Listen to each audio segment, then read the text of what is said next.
Hey guys, this is Anthony Romrell, and in this video we're going to focus on Richard Williams' Animators Survival Kit, pages 102 to 117. It's a great book. Everyone needs to read it, and we're going to translate it into Maya. So what we have here in this file, we have a base file. You'll need to watch the previous video in order to understand what we're talking about here.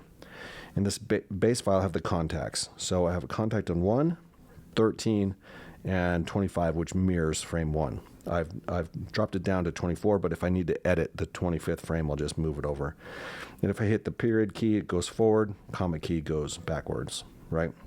So now we're going to work on what we call in the industry a passing position, okay? So what we have here is this foot's up, but this foot's going to go backward. And so it reflects going all the way back on frame 13. So we're going to jump over to frame 7. And we're going to just zero out this control. So I keep selecting the wrong control.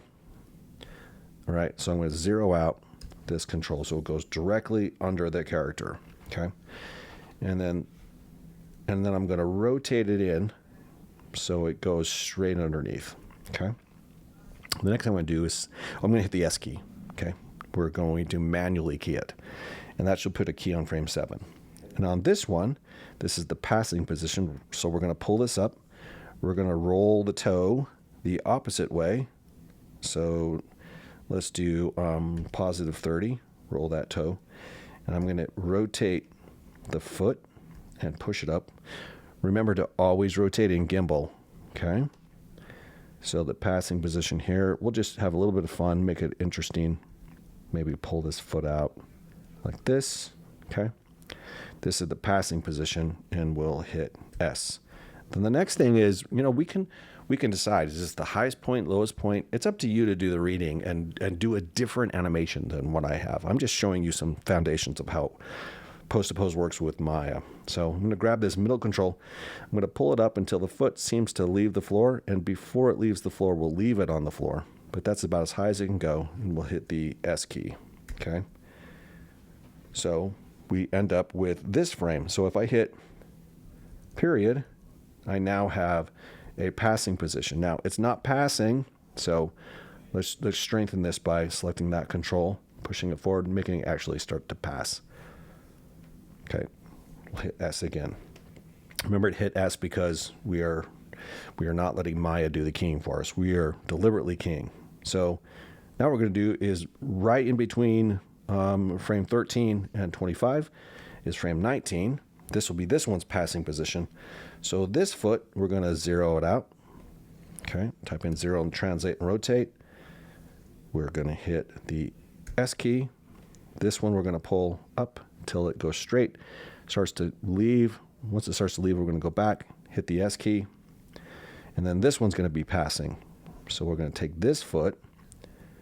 Remember to always animate in gimbal. We're going to do a negative 30 on that toe roll attribute.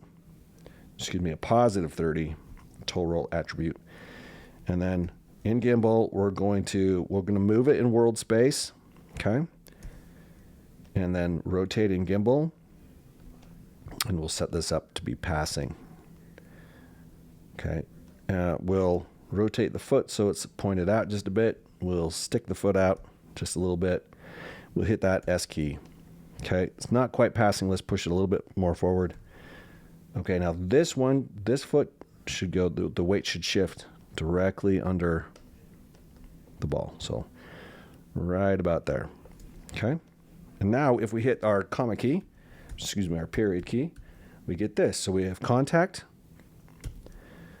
Okay, so contact, passing, contact. Okay, now we've got to make a correction here because our character is way too high in the air at this point. We're going to pull it down on frame 13, so a little correction. Let's pull it down until that starts to bend just a bit. Hit that S key and correct 13, right? So you can see frame 1, pass. So we've got a contact on frame 1, pass on frame 7, contact on frame 13, pass on frame 19. So you notice we're going every 6 frames. Okay. And then frame 25 is going to mirror frame 1. So we're going to drop this down to frame 24 in our timeline so that it just goes forward. We just go to 1 And if we push play, we're going to get a little walk like this. Very primitive. Again, we're not focusing on the motion. We're focusing on good, solid, strong poses. And these are our contacts and on our passes. And in the next video, we'll work on breakdowns.